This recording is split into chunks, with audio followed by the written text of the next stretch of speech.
Hello, I'm Sam Sneed, and we're here for the second part of my kind of talk about artificial intelligence, robotics, and work in the 21st century. Now, in the first part we talked about exponential changes in machine power, that's computer processing, artificial intelligence, robotics, and information technologies, along with the commoditization of knowledge, are going to change the landscape of work as we know it. And the metaphor I've been using is this kind of 50-foot tsunami that's out there and sure to come ashore, and as I said, change this landscape of work. Now, after the first session, many people came up to me and said, my gosh, if this is true for our community and college and university students, what, for goodness sake, is going to happen to children who are coming along from the inner cities who are challenged from a socioeconomic standpoint or a race standpoint or gender or religious standpoint? How in the world are these kids going to survive when, for example, Momentum Machines robot is able to produce 400 custom-made hamburgers an hour? And that's what the second part is about. And if you don't know the name Sugata Mitra, I suggest that you should, and after today you will. In some respects, the second part is kind of like a book report on Sugata Mitra's work. You can Google him, you can search him on YouTube and listen to his TED Talks. In February of 2013, Sugata Mitra won the TED Prize, $1 million, to help launch his SOUL, Self-Organizing Learning Environments project. We'll get to that in a little bit. So who is Sugata Mitra? He's got a PhD in physics. He's got over 25 patents in cognitive science and education. As I mentioned, he's the winner of the TED Prize, and he was working in New Delhi, teaching in part computer programming. And when he was doing that in 1999, he started an experiment.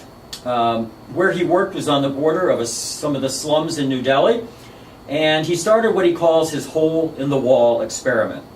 What he did was he kind of identified a number of places, as he says, that no teachers would go, no schools were built, no kids were learning, and from which a lot of trouble emanates. So what he did is he embedded about 4 or 5 computers in a wall at about a 3-foot height, and there was a trackpad next to them. The children who came along knew no English. They didn't know what the internet was. The computers were connected via broadband to the internet. And Sugata turned them on, and he left them.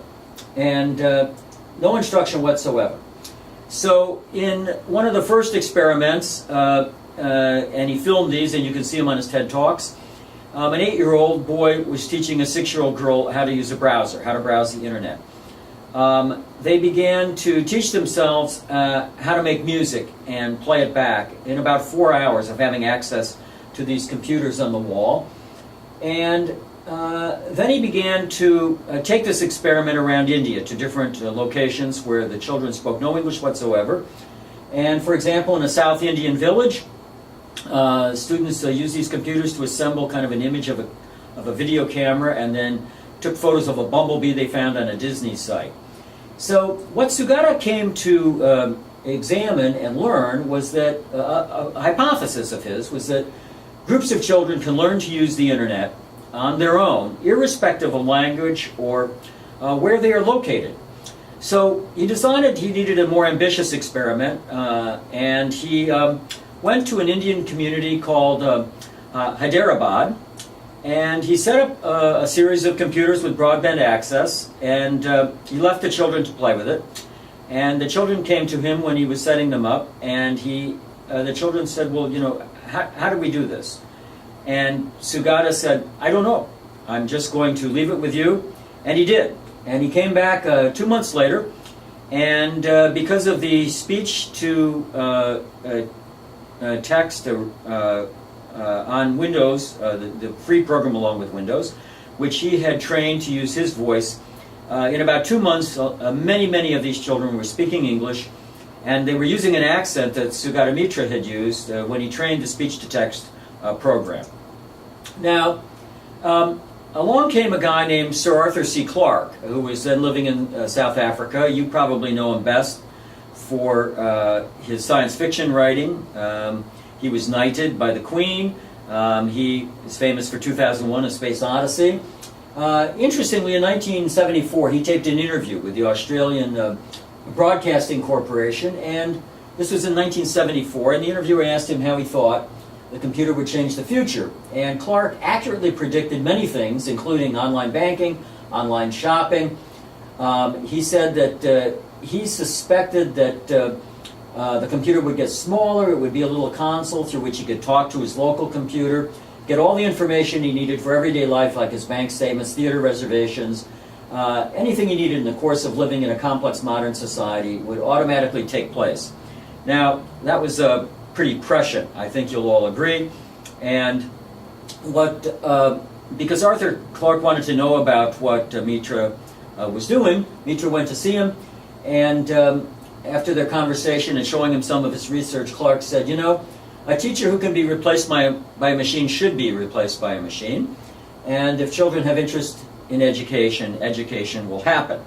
Now, I want to have an important caveat here. I am not anti-teacher, nor is Sugata Mitra.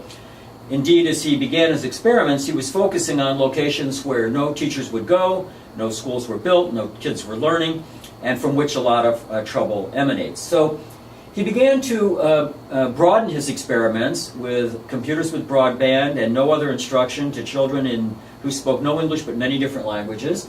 And he took his experiment to both South Africa and Cambodia.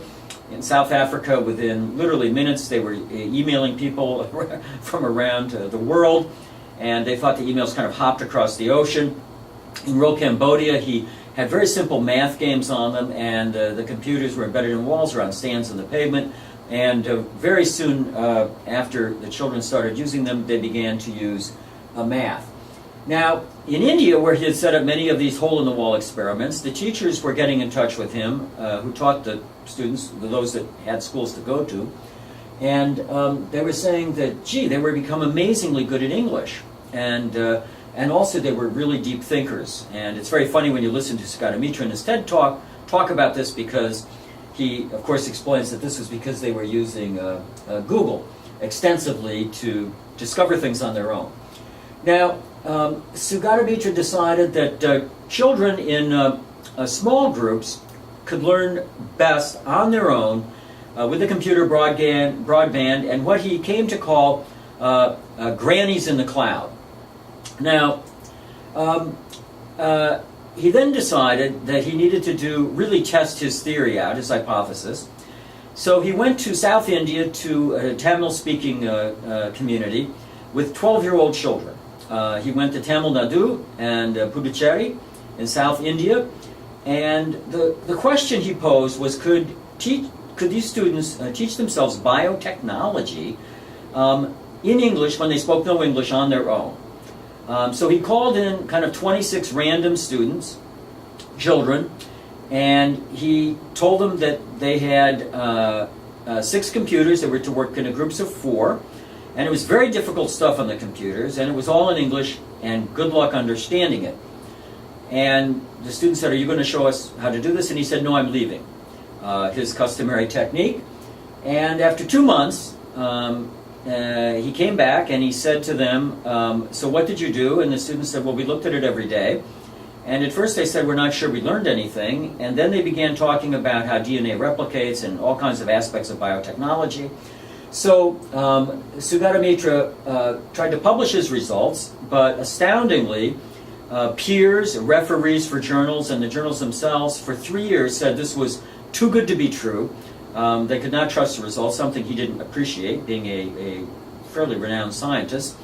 In any event, the results were finally published in 2010, and what the scores showed is that the students had gone up from kind of a 0% on a test to 30%, but that was not a pass. So he recruited a young woman who helped the students play football. She was an accounting student. She knew nothing about biotechnology, but in effect she operated as a grandmother. He told her, you be a grandmother, do what grandmothers do best. I want you to stand behind the students when they're in their groups of 4 at the computers, admire them constantly, and encourage them constantly by saying things like, oh, that's amazing. What did you learn there? How did you do that? 2 months later, these Tamil-speaking children who had spoken no English at all were tested, and they went up to a score of 50, which was what the posh New Delhi schools were scoring using skilled teachers and students from much higher socioeconomic backgrounds. At that point, Sugata Mitra started to obtain offers of substantial money, and he got an offer he couldn't refuse to go to Gateshead in England and begin to expand his research. Now, the granny method was an important find for him, and he also came from a cognitive standpoint to believe that much of what had helped early education of students, kind of exams and professors standing over them and saying you must learn this, and many of the environments we've read about in novels and so forth, that was effective early on because, if people didn't learn it, they wouldn't survive. But because that kind of, threat education is no longer necessary, well, I guess we could actually discuss that, but let's say for the moment it's not, that he found that children learn best without any kind of exams, without any kind of pressure, but with rather admiration, encouragement, and the right tools, being a computer, a group of 4, and a broadband connection, and someone to ask a question to occasionally. Now, in Gateshead,